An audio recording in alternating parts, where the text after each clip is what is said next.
мен өзім мигрант болып, Россияда 10 жылдан ашық ошол жакта иштеп жүрдүм. Ага чейин мугалим болуп иштедим. Ошол жерде мигрант болуп жүргөндө эң биринчи ал жерде ушунчалык бир алмалда өтө кыйын болчу да. Эми биздин кыргыз жарандары аз ал жакта. Бири-бирибизди көрсөк кадимкидей сүйүнчүкпүз, сурашып дегендейчи. Андан кийин ошол жердеги барган биздин мигрант болуп барган биздин жарандардын ушунчалык бир кыйналган учурлары болуп аткан. Ал жерде ошол маалда ошолордун кыйналганын көрүп, Элдик чындык деген коомду ошо Москвада ачып, биздин жарандарга баргандарга регистрация жагынан ошондой эле ар кандай юридикалык жактардан жардам бере баштадык. Андан сырткары өзүңүздөр билесиздер, бүгүнкү күнгө чейин Москва шаарынан, Москва областынан, Россиядан, башка шаарларынан көптөгөн биздин жарандар ал жакта ооруп өлгөндөр бар, же болбосо бир кырсыкка учурап, груз 200 деп коебуз, ушундай бир көп болгон да. Мына ушуларды дагы биз убагында ошол жерден жөнөтүп турганга, кийин ушул маселени көтөрүп өкмөткө жеткизип, мамлекет тараптан чечилүү маселесинин баардыгын ошол жактан биз эң бир чоң салымдардан кошкон деп айтсам болот да. Өзүм жетектеп, Элдик чындык коомун. Мына ошондо көрүп, жеке жумуш менен, жеке ишке, бизнес менен, иш менен жүрүп, биздин жарандарга, биздин мамлекетке жардам берүү ушунчалык бир кыйын экенин билдим да. Элдин үнүн жеткизиш үчүн, элдерге жардам бериш үчүн, ошол эле мен кичи шаарым, мекеним болгон, өзүмдүн айылдаштарым, айыл жагымдагы социалдык, мындайча айтканда, көйгөйлөр. Мына ошолорду чечүү үчүн мен ойлодум, карап, талдап дегендей, ушу депутат болуп, элдин үнүн өкмөткө жеткизип, мына ошол жерден ушул маселени элиме, жериме жардам бергенге бир чоң бир кызмат кылайын деген бир чоң ушундай бир максат менен депутаттыкка коюп, ошол жерден ушу бүгүнкү күнү депутат болуп отурам да.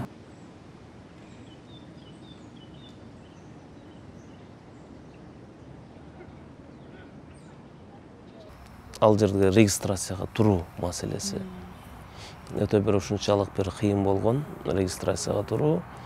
Ошол эле анан квартираны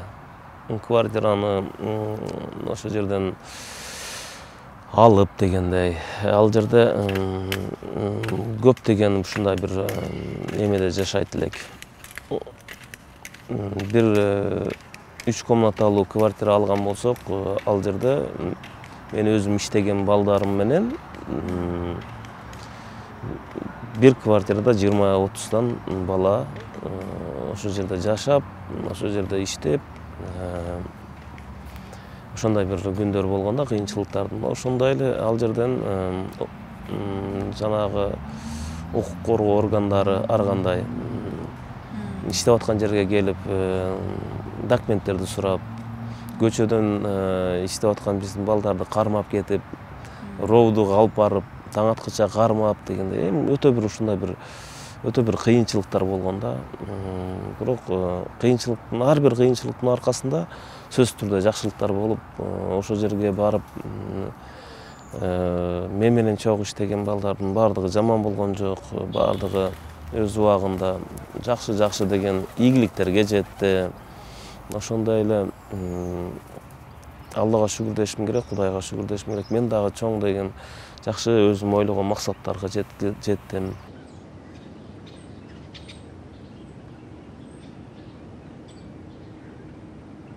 Мамлекетке бир зыян келтире турган, же болбосо бир туура эмес бир талаш тартыштар болуп калганда ошондо менде чындыгында багындай өзүмдү ачуулукка алдырып эткем да. Өзүм байкап калдым, ачуулукка алдырганда ушундай бир мындай сүйлөгөндө демимде кадимкидей бул жакка чыгып бир мындай ошол маалда бир мындай болуп калам да. Ушундай бир убакыттар болуп калат да. Негизи кээде өзүм деле таң калам да, кээде ушундай нерсе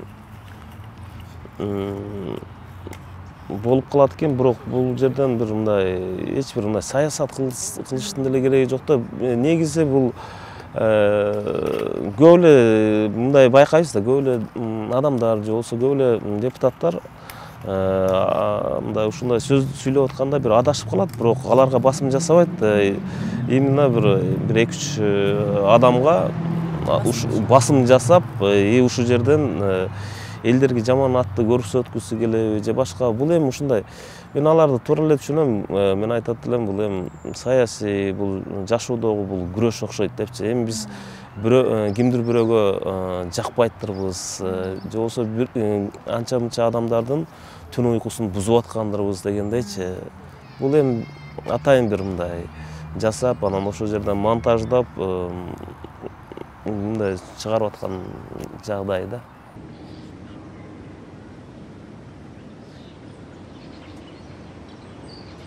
Эми жаштыкта ар кандай кыялдар келчү да. Кыялдар бир жерде турчу эмес дегендейчи. Ушунчалык бир мындай жакшы жаштыкта чоңойдук десем болот. Мен өтө бир эрке чоңойдум, барчылыкта, токчулукта чоңойдук дегендей. Ал маалда Советтер Союзу бар болчу. Эң бир жакшы күндөр болгон. Ал маалда мен билем, сен ким болосуң десе, мен учкуч, космонавт болом деп ушундай бир ошого бир басым жасап, ушундай болчумун да. Өзүм ошол эле спортко өтө бир ошо жаштыгымдан спортко өтө бир мындай шыктуу болчумун десем болот. Ошондой кээде туруп ушундай бир военный адам болгум келчү. Ушундай бир формаларды кийип, ушундай жүргүм келчү. Тилекке каршы, эми турмуш деген турмуш экен да, ар кандай.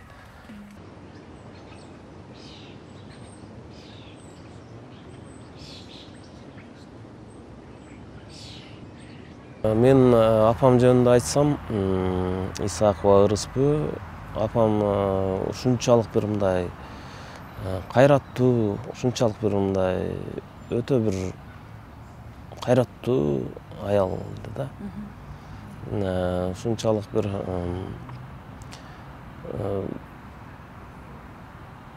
жанагы өзүнүн кылган жумушу менен гана көрсөтчү да. Сөзү менен эмес, кылган жумушу менен, кылган ушундай жумуштары менен. Акыл наса сөздөр сөзсүз түрдө болчу. Айтчу ар дайым чыдамкай болушуң керек. Кандай жүрөгүң кайсы нерсени тарткан болсо, ошону жасашың керек. Мындайча айтканда, менин ар бир кыла турган жумушумду сен муну кыл, аны кыл дечү эмес, мына өзүмө койчу да. Сен өзүң чечишиң керек депчи. Ошондуктан ушунчалык бир жакшы тарбия берген экен. Ар дайым өзүңдү тыкан алып жүр, өзүңдү эч качан мындай эң биринчи тазалыкты койчу, андан кийин ден соолугуңду ар дайым карап таза жүрүүнү койчу. Андан сырткары чечкиндүүлүккө. Ушундай бир жакшы тарбия берген экен, мына бүгүнкү күнгө чейин ар бир кырдаалда, ар бир маселеде мен өзүм жүрөгүм менен гана кеңешип, ушул чечимди кабыл алам да. Апамды эстеп, ушунчалык сөздөрүн эстеп, апам жөнүндө эстегенде мен чындыгында ыйлайм да. Көп болгон bunday апамды бүгүнкү күнгө чейин сагынам да.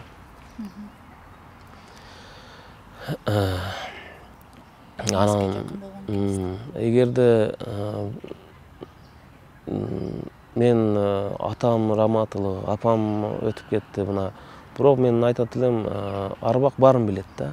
Баарын билет, баары менен кабардар дегендей, ошондуктан мен аларды эч качан уят кылган жокмун. Bundan ары дагы уят кылбайм деген чоң ишенимде, чоң үмүттөмүн. Ошондуктан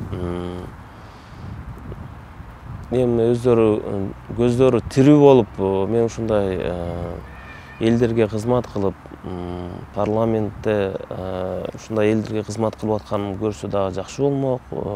Бирок айтып атпайм, бирок булар сөзсүз түрдө билет дегендейчи. Ошондуктан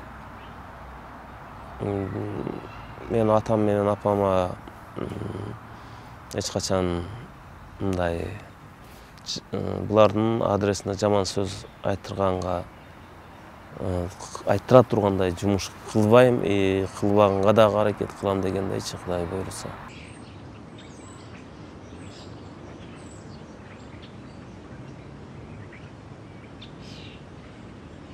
Өзүм мына саясатта жүрүп, жолубузду жөн гана жашоодо деле. Эми жашоодо бул баарыбыз көрүп атабыз. Эң негизгиси адамдардын эң жаман көргөн адамдарым бул өздөрүнүн текебер адамдар болот, бой көтөргөн. Андан сырткары ач көз адамдар болот. Андан сырткары эки жүздүү адамдар болот да. Башканы сүйлөйт дагы, башка бурулганда дагы башканы сүйлөйт. Ушундай бир мындай, анан ушундай адамдарды көргөндө мен өтө бир өзүмдү кармала албайм. Ошол маалда мен айтчу сөзүмдү сөзсүз түрдө айтып, аларды ордуна койгону ар дайым ушундай кылып келем да.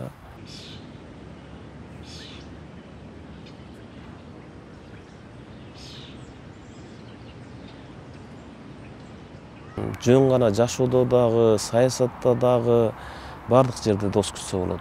Ар бир чөйрөдө сөзсүз түрдө жакшы адамдар, жакшы достор, жакшы саясатчылар бар да. Сөзсүз түрдө тутуш керек, сөзсүз түрдө тутуп, ошолор менен мындан ары дагы мындай бекем болгону ушундай болуш керек да. Саясатта мен айтат элем, өтө бир мен сыйлаган жакшы досторду таптым. Мен сыйлаган политиктерди таптым. Ошону мен айтат элем, ушундай адамда ушундай принцип болуш керек. Эгерде ал адамды сен билесиң да, канчалык жүрөгү кандай, мамлекет үчүн, дос үчүн дегенде кандай күйгөн адамды. Ошондуктан мен бул моралдык ушундай эмеде айтат элем, мен эң биринчи өзүмдүн семьямды, эч бир мындай семьямды, анан досторумду жанагындай жаман сүйлөгөн адамдарга же болбосо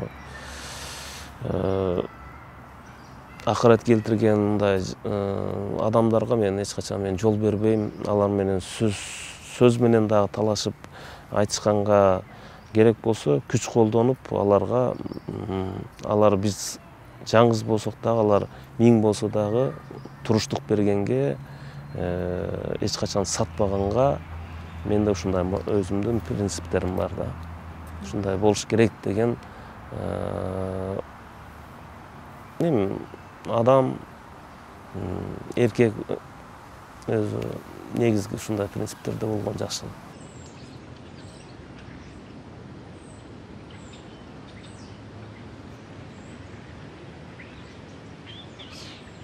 Жакынкы 2-3 жыл аралыгында мына өзүңүздөр билесиздер, биздин 6-чакырылыштын миссиясы бүтүп калды. Акыркы айлар калды. Бирок келген депутат болуп келгенден бери мен Кудайга шүгүр десем болот. Ошонун арасында мен көптөгөн социалдык чечилбеген маселелерди, көп маселелерди чечип алдым да. Өзүмө, элиме болгон, шайлоочуларыма болгон убадаларымды 90% аткардым десем болот да. Андан кийин акыркы 2-3 жылдын ичинде эми дагы чечилбеген маселелер бар. Эми Кудай буйруп, эгерде насип кылып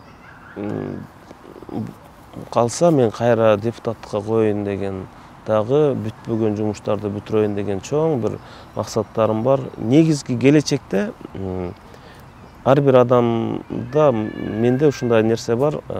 Бул жашоодо жөн гана жашап өтпөстөн, бир мамлекет үчүн бир жакшы кызмат кылып, бир тарыхта кала тургандай бир жакшы кызматтарды кылуу эң негизги алдыга койгон максатчы.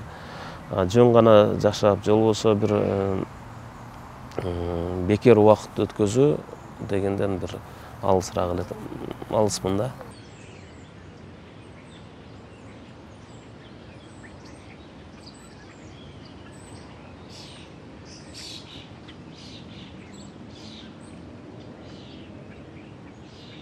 Мен эми бош убакытта адам баласына эң биринчи тунук ойлонуу, тунук чечим чыгаруу үчүн адамдын эң биринчи ден соолук керек да, адамгачы.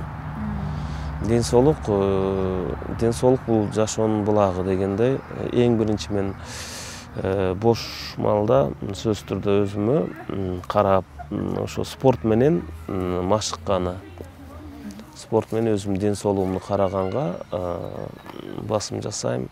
Андан сырткары эми көп хоббилерим. Ошол эле мен жылкыны жакшы көрөм.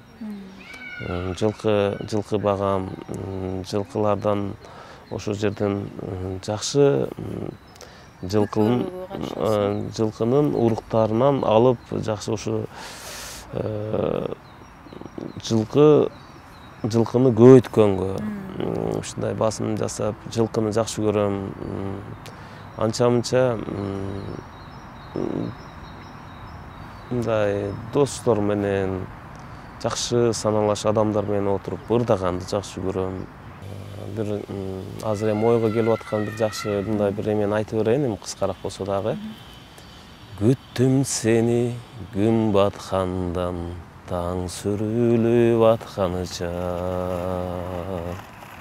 Жеңелериң чакка кармап, сууну көздөй басканыча. Күттүм сени, сен да мени күтөрсүң. Сүйгөндөрдүн кайыгына калагы жок түшөрсүң. Сүйгөндөрдүн кайыгына калагы жок түшөрсүң.